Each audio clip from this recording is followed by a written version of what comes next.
What's up, fam? I am going home after a nice little ride, and you know what? I thought I'd make a little video on the last track day I had and just kind of talk about that.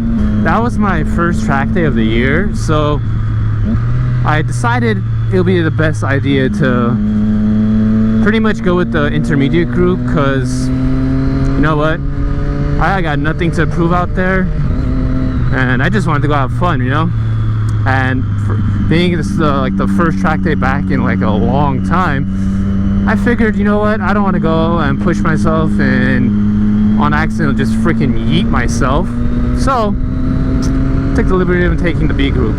So I leave my ego out of some things sometimes. The forecast for that day was cloudy and windy, so it was super cold and super windy. Like, that wind was insane. It would literally just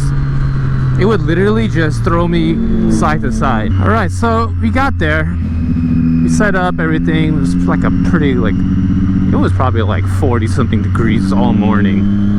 Ground was cold, everything was cold. I got out there for my first session, and pretty much the entire time I was taking it easy. Like, I would probably do like 3 or 4 warm-up laps first to get myself mentally ready and to get the tires nice and sticky. But dude, even then I still felt uneasy, because there was a lot of moments where I had some sketchy moments. Like, the front end would kind of like slip a little bit, the rear would slip a little bit, so I wasn't really 100% confident in.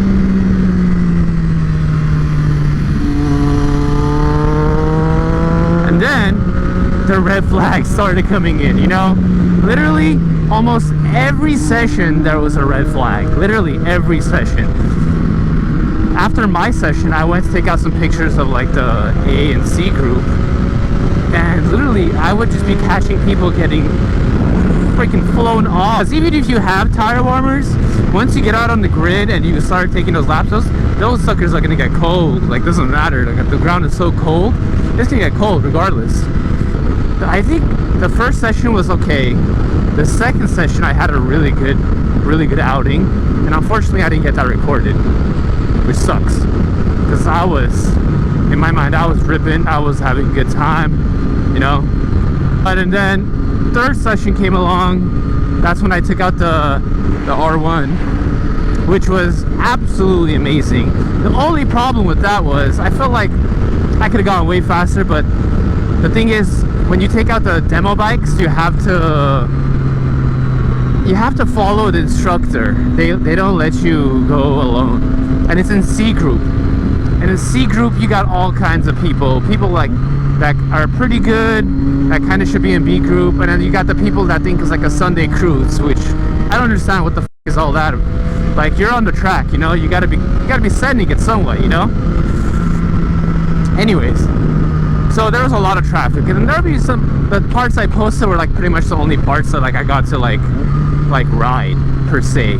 It would be nicer if it was actually tailored to myself, you know. Like, on my bike I have raised rear sets, I have better braking, I have race pads, I don't know, but pretty much I didn't feel very comfortable on the bike, you know. And the power on that freaking bike is insane. It's insane, absolutely insane. Literally, you twist the throttle and you're already doing triple digits. I don't know what the instructor was on. I think he was either on an R6 or an R7. I want to say an R7. And Jesus, like, on the straights, I would literally catch up to him, and I can tell like he's literally like pinning it. Like, this bike is fast, okay? Don't get me wrong. This bike is absolutely freaking quick. But that R1, like, I'm telling you, the way the power just comes down, it scares you. It scares you. Literally, it just freaking goes.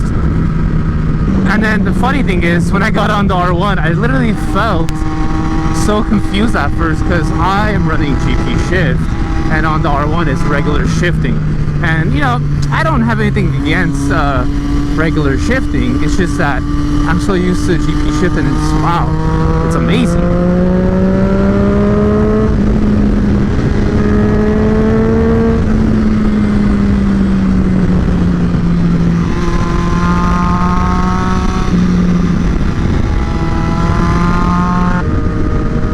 Oh, you know what? I will say, I'm gonna compare this bike compared to my FZ07 when I went onto the track, and wow, it's like a night and day difference. It's unbelievable. It's literally unbelievable. It's absolutely amazing. There is so much more potential on this bike than compared to the FZ07. The FZ07 felt like a toy on the track. This is like a little monster. I would say this track day did leave me wanting more, because really I felt I kind of had to leave early, so which kind of sucks, but it is what it is. So I'm planning on getting out there one more time, probably before this year ends. So I'm gonna do that for sure.